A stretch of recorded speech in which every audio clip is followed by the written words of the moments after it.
you're a wealth of information, a wealth of knowledge, but also so easy to talk to too. Because there's people that know a lot but can't really talk about it. But can't verbalize it, So this is you're like down to my level. Unicorn. The advantage I've had is I've been doing this essentially nonstop for over a decade. Right. So I've got some prepared material. Good. What song do you want to sing, Ted? We'll do Queen. Yes. We'll do it's based on We Are the Champions, but you'll see there's some differences. I'm excited. I like that. Different new lyrics. Get ready. Right. Get ready. Welcome back to Change Ed. Change it. Your number one podcast in everywhere. Everywhere. Is that a thing? Yeah, everywhere. I think everywhere is a thing, yeah. Especially at least in my family, yeah. And especially in Discovery Education. We are number one in everywhere. Discovery Education. Yeah. Their favorite podcast to tune into. Well, they're everywhere, so I guess that way. Yeah, it's a simpatico relationship. Wow, big words. I am your host, Andrew Kuhn, education consultant from Montgomery County Intermediate Unit. And here with me is Ted Willard from Discovery Education. Ted. Yes, we are going to have a TED Talk. That's what we're going to have. Oh, TED Talk. Glad to have you back in the show, sir. I also have two co-hosts here with me. I am Patrice Semachek, and I still work at the Montgomery County Intermediate Unit, and I have the same job every time. All right. I want an acronym like Tony has. SDF. What is ours? EC. EC. Tony. Tony Marabito, CLIU 21, SDF. Lots of letters there. Yes. Yeah, it's just too long. It's too much. Every episode. Oh my gosh. We are super fortunate to have back with us for our TED Talk today, Ted Willard. Yay. Welcome back to the show. Super glad to have you. I hear that you have a unique way of connecting, I'm going to say, different genres into learning, and we'd love to hear what that is. This is a perfect example of how I am totally willing to humiliate myself for the sake of science education. I love it. You are among good company because we humiliate ourselves daily. We've tried to teach time after time, taught lots of lessons that we thought were fine, but we were mistaken. Kids learn nothing new. But with the framework of science education, we now know what to do. And students will learn on and on and on and on. Teach 3 dimensions, my friends. And we must integrate them so they blend. Dun, dun, dun, dun. Teach 3 dimensions. Teach 3 dimensions. Not just core ideas, teach all 3 dimensions so they learn. Yes, Oh my gosh, that was amazing. Fantastic. I felt like I was, like in my head, I'm We're hearing getting in it. Freddie Mercury, like building it out. It was great. That was awesome. From now on, Andrew might have to lead every podcast with that song, I think. Yeah. That'd be great. We'd lose all of our listeners if we I can was we can singing. isolate that audio so we can keep his song. And honestly, Ted, you and Freddie Mercury, very similar, appearance. It's hard to tell any That's difference. Yeah, it was great. It was really Never seen him in the fantastic. same place at the same time. Oh, There Tony, is not a truth to that, conspiracy theory. Come on. Yeah. Ted, I love how you actually recapped our last podcast with you. Seriously, in without this even- song. we I was didn't like, try. oh, we talked about that. We talked about that. And how you kind of encapsulated it. And one of the things I love about that as well is that for me, so many songs can tell a story. And there's a story that goes along with that. Wow. See what I did there? I'm borderline impressed by Yeah. what's happening right now. And I feel borderline. I appreciate that. Mhm. And Almost a compliment. Almost. And, like Not quite. you're building up, and then you kind of get to that spot where you're like, oh, that. And as we talked about last time, that aha moment where it kind of shifts your perspective and what you're seeing, and then the story kind of goes down. And I'm wondering what connection there might be there with storylines, because we talk a lot about storylines when it comes to NGSS and specifically STEELS and the power of storylines. So I'm wondering if you can talk a little bit about that. Students really have tremendous intellectual resources that we as teachers frequently don't pay attention to or underestimate is maybe the way I would sort of say that. And what we can frequently do in traditionally in instruction, what things we've done in some cases, sometimes we try to simplify and simplify and simplify and make it easier and easier and easier. And we dumb down or water down the curriculum, which doesn't really sort of help much. Another thing that we sometimes do is we spend a lot of time on saying, well, to use a food analogy, if you eat your kind of soggy vegetables, we'll give you a nice piece of chocolate cake, or maybe we'll give you a little treat, some really nice hors d'oeuvres at the beginning, something fun to do, and then we'll do something really nice at the end. But we're still just kind of giving you this mush in the middle, in the middle of the thing. You sound like an experienced parent there, Ted. I might have some experiences in that. What the idea of a storyline is the idea of let's make the main course really delicious. Let's make the vegetables extremely tasty.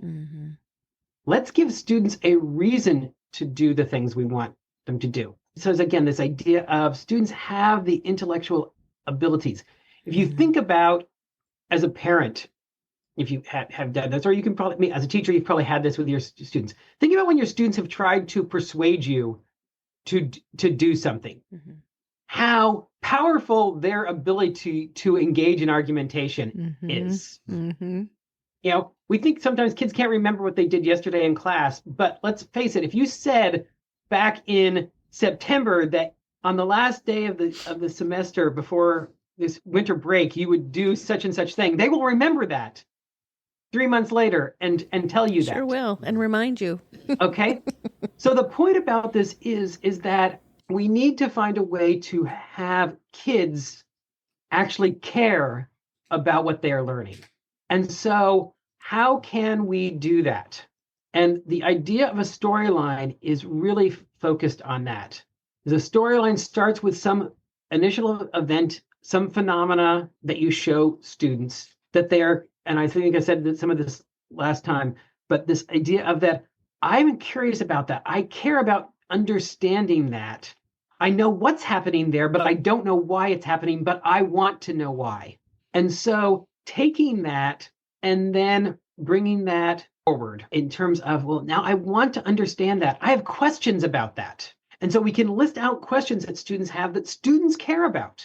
And then our whole unit instruction is about answering those questions. Well, how do you answer questions in science? You gather evidence. How do you go about gathering evidence? Well, one way to do it is that you go and you carry out an investigation, and we have to go through that process. Another way you can get evidence is actually to obtain and evaluate information. And in either of those things, then you're ultimately analyzing data in some fashion or another. And you're ultimately then trying to construct an explanation or develop a model of that phenomenon that you have engaged with. So that's the basics of this. The thing that's really amazing and sort of a paradox in the idea of storylines is everything I just described there sounds and is meant to be very student-centered. That we said the students have asked the questions, the students get to decide how they go about answering those questions, what activities they do throughout this process. They're leading it. However, in a really well-designed curriculum, I as the teacher, I as the curriculum designer, have stacked the deck in such a way that I know what questions the students are going to ask. And so I know what I'm going to have the students do throughout that whole learning process. I've sequenced things in such a way that, at the end of this particular investigation, they figured these certain things out, but, they have some other questions. Well, guess what? That's what we're going to work on tomorrow. And I have actually a planned sequence for this. It's not just kids going all over the place wherever they want to. Right. It's that things have been sequenced in such a way that every day's activities lead students along the way. The term I like to use around this is that I have, as a teacher, set up breadcrumbs for the student to guide them through the forest. And I bring this up as the same point I said, so I bring up a former physics teacher and teaching Newton's laws. Newton apparently took about a decade to come together with his laws. And from what I understand, he was a pretty smart guy. I had some good students, but I don't know if I had any Isaac Newtons in my classroom. And we don't have 10 years to figure out Newton's 3 laws. Right. So I need to set things up in such a way that takes them through the process of where I want them to go in some ways here. And let me give you a little example about that and try to play out. Let's imagine for a second, I have a glass of water sitting on the table around all of us, and we notice there are some water droplets on the outside of that. And those water droplets, I want to know, where did those water droplets come from? What do the 3 of you think would be a common answer for my students about where those water droplets came from? At a high school level? At any grade level. What do you think if I asked a waiter in a restaurant, where did those droplets come from? Condensation, evaporation, something along those lines. I think Tony is way more scientifically focused than and he used some fancy words. All those years of being a waiter, words that I don't know if I know about right now. I was gonna say it's the water on the outside and it's a different temperature than the water on the inside, and so it's forming. I don't know. But so let me give sweating. It's hot. It's sweating. Yeah. It's. Andrew, you're the typical high school student. You know what? Whoa, wait! I was about to typical. I'm over here trying to talk about molecules, but I got it right, and then you said that hurts my feelings.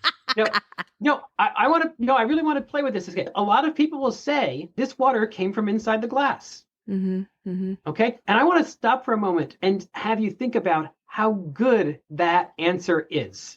A student that tells me that the water on the outside of the glass came from the inside of the glass knows that it had to come from someplace. So they need a source of water. There's water sitting right there in the glass. And so I can say we have that water. That could be the source of it. That is an entirely reasonable model given the evidence that is it scientifically accurate? No, it is not. Right. That is not the ultimate explanation, but that is an extremely reasonable model. Now, Andrew is my chosen student here, and because I think you've just got exactly the right type of personality for me to use this a second, great. I want to play out 2 different scenarios for me as a teacher to deal with Andrew's, what I just described as his reasonable explanation. I can't wait for this acting. Okay.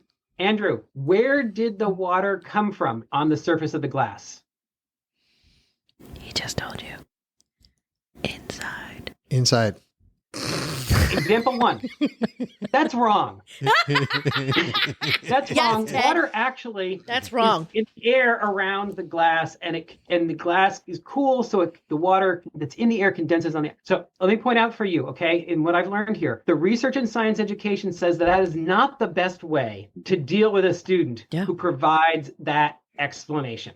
I can imagine. I'd feel very shut down. I wouldn't. That's hard for teachers. I feel not that to just way give you right the now. right answer. Yeah. But they think they're helping. I think they think they're helping by saying, "Nope, that's not it. This is it. This is the answer." Yep. Ted, you shut me down on my own podcast. How dare you? This is a terrible TED Talk. I know it was Best dangerous for me because episode I can see that your partners on your podcast treat you with such reverence and respect. That it's risky for me to do so. Remember when I said I want to have you back? I'm taking all that back. We don't want you back. No, but it's 2 to 1. Ted, you're coming back because Tony and I like you. Yeah. So That's right. So let's go to a different approach to that now.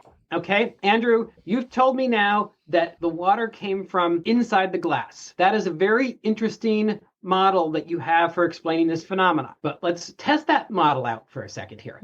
I happen to have a block of steel that I had in the refrigerator for a while. Is there any water inside a block of steel? No. So according to your model of how things work, if I put this block down next to the glass, should we get any water droplets on the outside of the block? Well, I guess if there is no water inside the steel, then no, we should not get water outside the block. So we go and we watch, and lo and behold, we get droplets of water on the outside of the block. Andrew, what do we do in science when we have new evidence that doesn't match up with our model?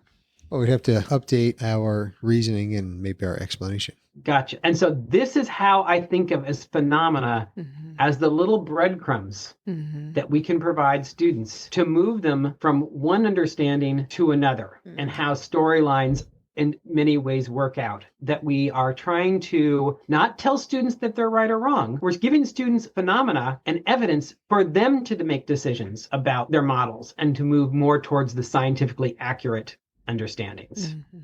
Ted, I love all of that. And I've been thinking about this since we had you on last. I've had this question for you. You've mentioned creating an argument, carrying out investigations, analyzing data, gathering evidence. All, I agree with you. I love it all. What advice would you have for teachers that are teaching the littles, my K, my 1, my 2s?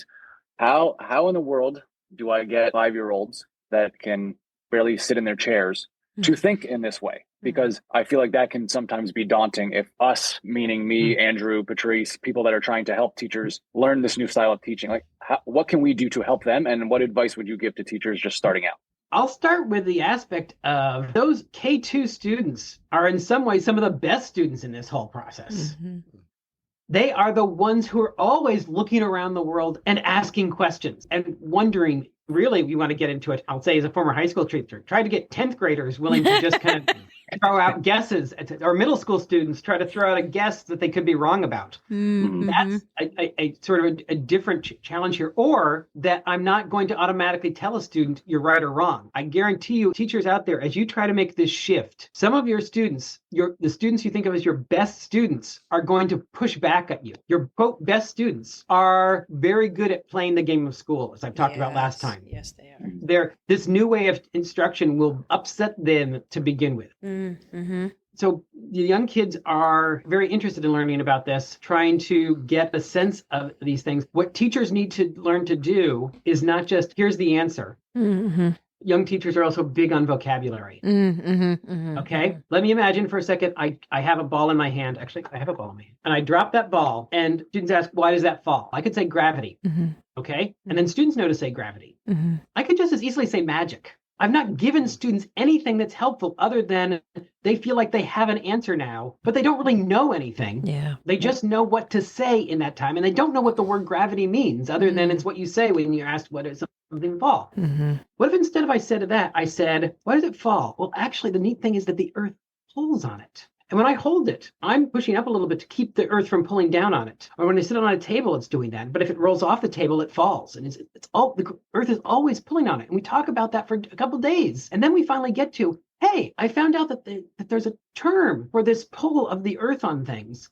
It's called gravity. And teachers are very used to front-loading vocabulary. And I'm not an ELA instructor. I'm not saying anything negative about that. But in science, you can't give kids a term if they don't have a concept to hang it on to first. And so it's really important to give kids the concept before you give them the term. Thank you. So I've heard this before, but you just put it so succinctly. That was a really, really great way to put it. And now I have a great way to put it for my training on Monday. Thank you. Thank you, Ted. Appreciate it. Fantastic. All right. Andrew, do we get to let Ted have the final thought? Oh, no, I would love to let Ted do that, but Andrew's definitely not there. But Andrew's not. No, Ted embarrassed me. How dare he on my show? I enjoyed every minute of it. So you have two new students that are heavily focused on what you're saying. I'll throw this last point here. I talked about with students who had some difficulties or what students are going to react to. I want to honor teachers in where they're going to have a difficulty. Okay, I'm a former physics teacher. Teachers have, I guarantee you, been praised at different points in their professional experiences for how good they are at explaining things to students. And they take pride in that. And I understand that pride. What they need to understand is that the research sort of shows that only really works well with a small percentage of their students. Some students are able to take that explanation and really incorporate it into their mind. What teachers need to do is to get their students to be good at making explanations. And teachers can still make use of that ability to explain because they know what goes into a good explanation. So they can help students build that ability themselves. So I don't want to discredit teachers about that, but it's the aspect that they need to change the way they do things to better benefit their students. And that's, I know, a hard shift to make. And I don't want to ignore the fact that that's a hard shift to make. Well, and we teach the way we were taught. We've said this before a number of times on the podcast. And when we know better, we do better. So hopefully that's part of what we're doing here, is helping people to know better. So I have complete faith in all of my colleagues. The other thing too is they're doing the best that they can in the moments that they are. So I hear you. I think that if we can even just make one small shift to let kids notice and wonder and be curious for a little bit, I think starting there for me is helpful. And then taking that learning to transfer it into their explanations and their writing would be great. But if we can just even let kids be curious to start off with, would be great. This is not a shift that you're going to figure out over one summer between school years. This takes years. The best teachers I have seen across the country, when you talk about how great they are, say, "Oh, I've only just begun to figure this all out." You know, there's so much more I can do, and so much better I can do for my students. I'm glad you said that. I think that's going to be a relief to a lot of users. Yeah, I agree. Yeah. Thank you, Ted. And that's the spot that I actually want to lean into. And you segued into my final thought for me. Thank you very much. Just like we communicated, Ted. Good job. That's what I've seen the most about this work and about the podcast that we're on and the questions that we ask. Like, there's so much more. I have more questions because of this podcast than I did even before I started. So it's opening up and expanding and saying, wow, in an exciting way, like, I'm not done learning. We're not done knowing the information that we know. And there's more out there that we can take in and we can know. The one thing that really stood out to me as we talked is that, stories can have different chapters. And what I love about that, when I think about it, is compared to phenomenon, that within phenomenon, we have our anchoring, but then we have our supporting phenomenon, which is like those different chapters. So they could either be standalone or they could be in support of this larger story that we're learning or that we're being a part of. And as a way to connect these students into something bigger, but then also give them kind of those small victories as you're going along within this story. We're like, oh, okay, that's how that works. So it comes together and you start to see where it's going or how it's all coming together. The one other thing that I want to mention that I thought was really powerful, and I appreciate you sharing this, Ted, was that as educators, we can say no without actually having to say no. And it was I love your breadcrumb analogy that we can actually show them a different way instead of them. And what I meant with show was like you physically like brought something on and be like, okay, now tell me. Yeah. So not show as in like we're the ones that have the information. Sorry, I take back my interjection. That's okay. Overruled. Is that right? I guess. Yeah. Okay. We can actually show them through science, not through us being the ones that are disseminating the information. And that can actually be a way of telling them no, but allowing for, going back to other podcasts, that aha moment to be like, oh, right. So then I've opened the window for this new possibility without directly telling you no and shutting it down. Instead, you're like, oh my gosh. And now it's a solid learning and solid experience. Yep. And that's the way science is. Scientists can't publish a paper and then go to the back of the book and see if their answer was right. They depend upon, do my explanations match the universe? Right. I think it's really valuable for students to understand that in how the world works. Ted, we always have a competition on this podcast of who's going to get the last word. It's very hard with you, sir. You're so knowledgeable and so good at this. But you still can't let him do it. I know. I can't. I'm going to hit stop recording right now. It's a compulsion. No, Ted. No, you should why have don't the you sing us out, Ted? So that was you. awesome. By the way. Thank you for coming on the show. Ted. Thank you for making yourself vulnerable and bettering us as educators and as good food for my brain. Yeah, very and much. showing up, Andrew. Yeah, thanks. That's always a win. I was here. Thank you. I love this stuff, so I love talking about it. And I am going to do it again. I'm sorry. Yes. None of the work that my colleagues at NSTA or my colleagues at Discovery Education does matters without the work that your listeners are doing in their classroom with their students. And so I really want to thank you all for making my work matter. TED Talk. No. Yes, I get it. I'll get the last word. Don't forget to like and subscribe. I'm going to stop. TED Talk. Stop. Thanks for coming, Ted.